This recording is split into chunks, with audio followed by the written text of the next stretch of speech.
Hello bachcho. Let's read our question. Our question says, the given figure represents the lateral section of a flower showing the growth of a pollen tube. Few structures are marked as A, B, C, D and E. Identify A, B, C, D and E respectively.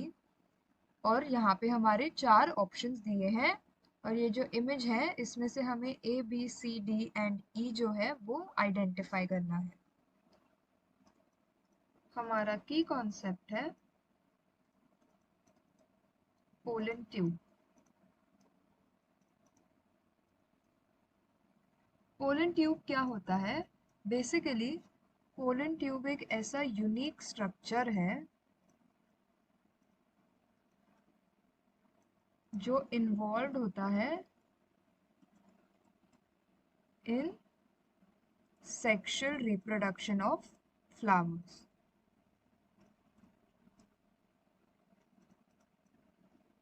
Basically एक pollen tube का function क्या होता है?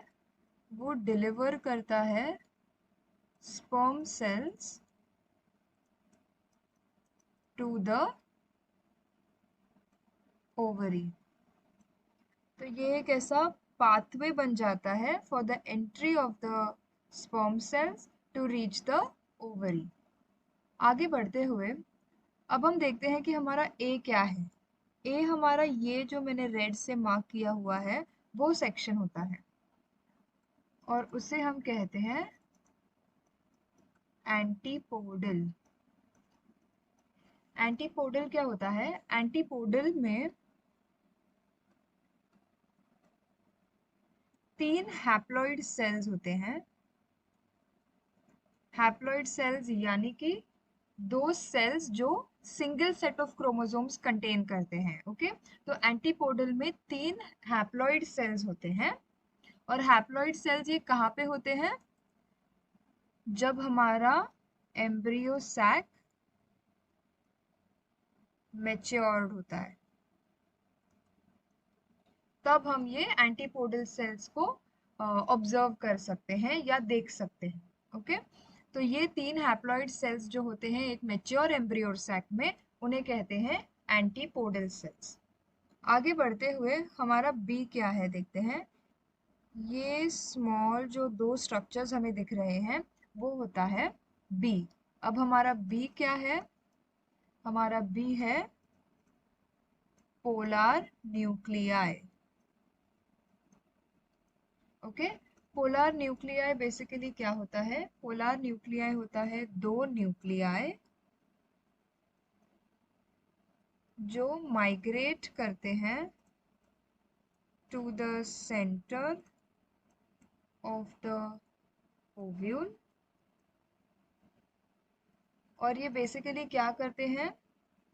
ये fuse करते हैं 2 nuclei. ये जो 2 न्यूक्लियाई हैं वो फ्यूज करते हैं with 1 sperm cell to form the endosperm. तो बेसिकली क्या होता है? हमारे पोलन ट्यूब्स में से 2 स्पर्म सेल्स आते हैं और ये जो 2 स्पर्म सेल्स है वो ऐसे डिस्ट्रीब्यूट होते हैं। एक स्पर्म सेल फ्यूज होता है हमारे एग के साथ और जो दूसरा स्पर्म सेल है वो पोलर न्यूक्लियाई के साथ फ्यूज होके एंडोस्पर्म बनाते हैं। ओके, मूविंग ऑन, हमारा सी है स्टिग्मा।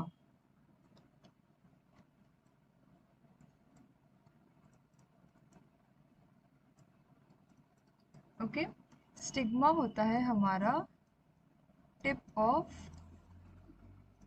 पिस्टल। अब ये पिस्टल क्या होता है? पिस्टल हमारा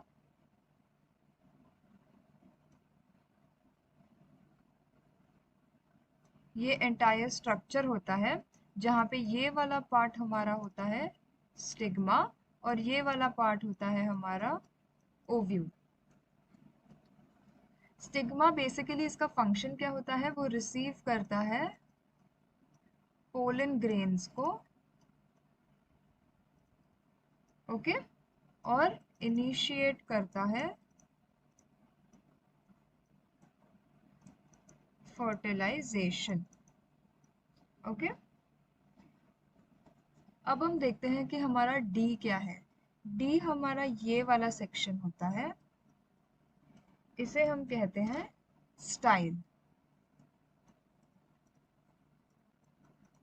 ये पिस्टल वाले इमेज में अगर मैं दिखाऊं तो ये जो नैरो नेक होता है इसे कहते हैं हम स्टाइल।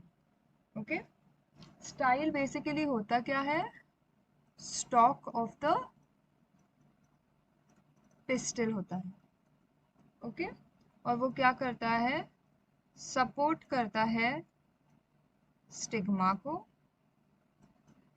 और कनेक्ट करता है स्टिग्मा को ओवरी से। ओके, तो मतलब ये एक ऐसा लॉन्ग नैरो पाथ है जो हमारे स्टिग्मा को ओवरी से कनेक्ट करता है। और लास्टली आते हैं ई पे। ये जो सेक्शन है इसे कहते हैं हम शैलजा। शैलजा क्या होता है, basal part of an ovule.